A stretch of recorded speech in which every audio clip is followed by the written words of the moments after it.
Let me ask you something. When was the last time you did absolutely nothing? I mean, no phone, no TV, no to do list, just existed. Sounds funny, right? But here's the thing, we're so used to filling every second of our day that sitting still can almost feel wrong. But what if doing nothing isn't a waste of time at all? What if it's exactly what our brains need every now and then? Today, let's talk about the art of doing absolutely nothing and why it might just be one of the most underrated things you can do for yourself. You'd think it would be easy to sit still and do nothing, but oh no. It's like our brains are allergic to downtime. Ever tried it?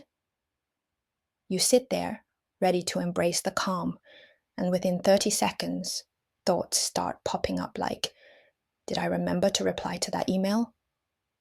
Or maybe I should reorganize my sock drawer. Our minds practically invent things to do when they're idle, as if silence itself is suspicious. And I'm definitely guilty of this. The first time I tried to embrace a few minutes of stillness, I sat down, took a deep breath, and thought, okay, this is going to be great. Within a minute, my brain was already firing off reminders. Did you lock the front door? Shouldn't you be catching up on that book you bought 6 months ago? Wait, did you ever call the plumber? I caught myself making a mental checklist of stuff I hadn't thought about all day, all because I finally had a second to do nothing. But that's exactly the point. We're so trained to be busy all the time that our minds barely know how to handle being idle. Our culture praises productivity, glorifies the hustle, and makes us feel like rest is something we have to earn. And let's be honest, how many times have you had a conversation with a friend and they ask, what did you do yesterday? And you feel this awkward pressure to say something interesting or productive. You hesitate and think, wait, I didn't do anything major. Does that sound lazy? As if just existing isn't enough. We've somehow convinced ourselves that we need to have a story or accomplishment to show for our time, even when we've just spent it simply being. Have you ever noticed this with your family or friends? I remember one weekend when my cousin decided to take a break. She told me, I'm going to do absolutely nothing this Saturday. So she plopped herself on the couch, ready to embrace the stillness. Not 5 minutes in, her mom walked in and asked, what are you doing today? My cousin hesitated and then said, just relaxing. To which her mom replied, maybe you can help me with the garden after your relaxing session. And there it was, the subtle implication that doing nothing wasn't enough. We've all been there, right? I mean, think about it. How often do we do something so simple, like sitting on the couch, and we feel guilty?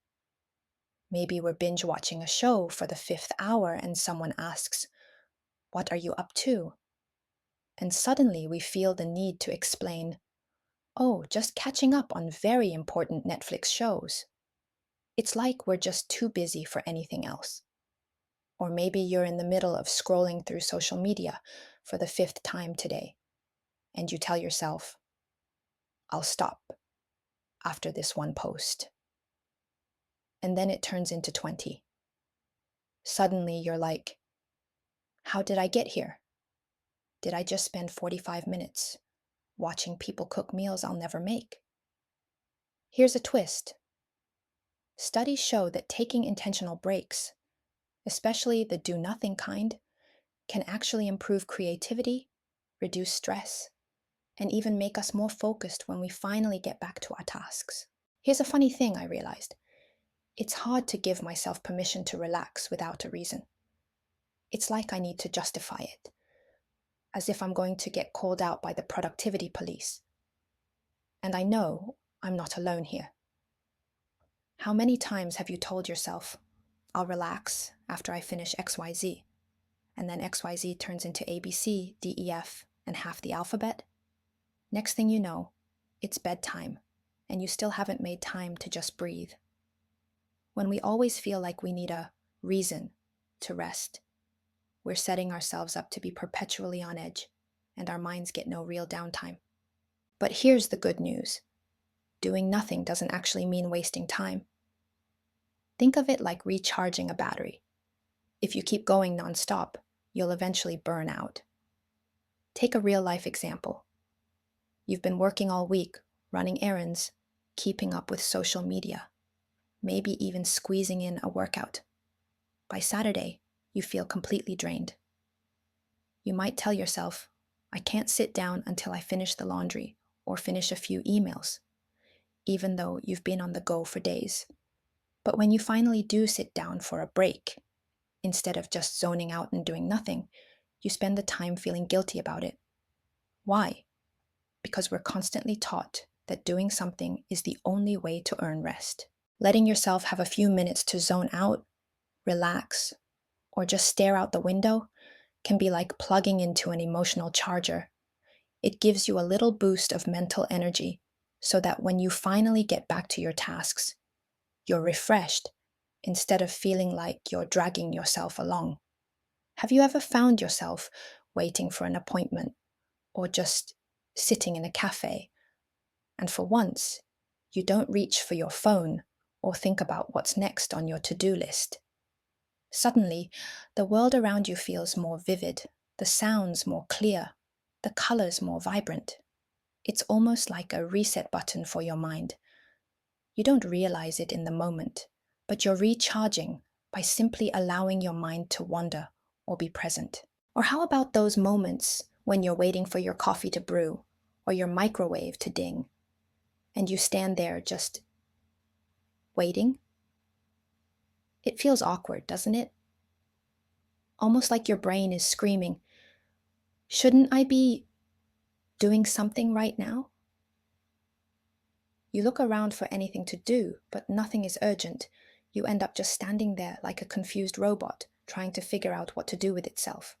I mean, it's 30 seconds. 30 seconds, and we still feel the urge to be busy. So here's my challenge. Let yourself off the hook for a bit each day. Take 5 minutes. Heck, even 2 if that's all you can manage, and just sit.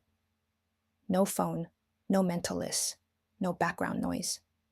Just you, letting yourself breathe.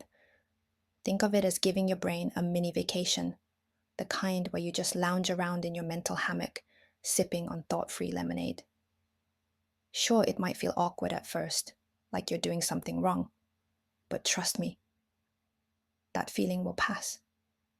Over time, those little breaks will become something you actually look forward to.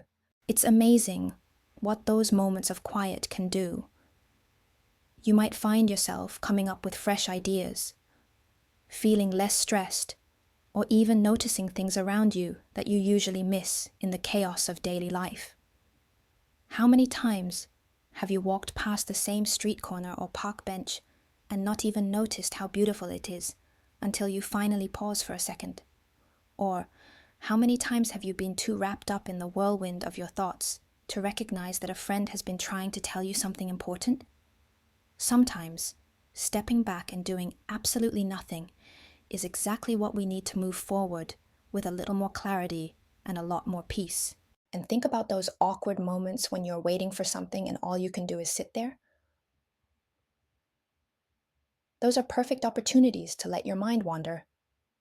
Maybe your best idea for a new project, a funny joke, or even a random but brilliant thought comes in those exact moments. We're often too distracted by the need to be doing something to recognize that sometimes the best ideas come when we allow ourselves to just be. So, here's to embracing the art of nothing and all the surprising benefits it can bring. All right, so next time you catch yourself running around with a never-ending to-do list, remember, sometimes doing nothing is exactly what you need. It's not wasted time. It's a reset for your mind. And don't forget this. The next time someone asks you, "What did you do yesterday?" and you feel that little hint of guilt for saying, "I just relaxed," know that you're giving yourself permission to recharge. You're investing in your mental health, your creativity, and your peace of mind. If you enjoyed this little chat, don't forget to hit that like button. And if you want more tips on how to live your best life, make sure to subscribe.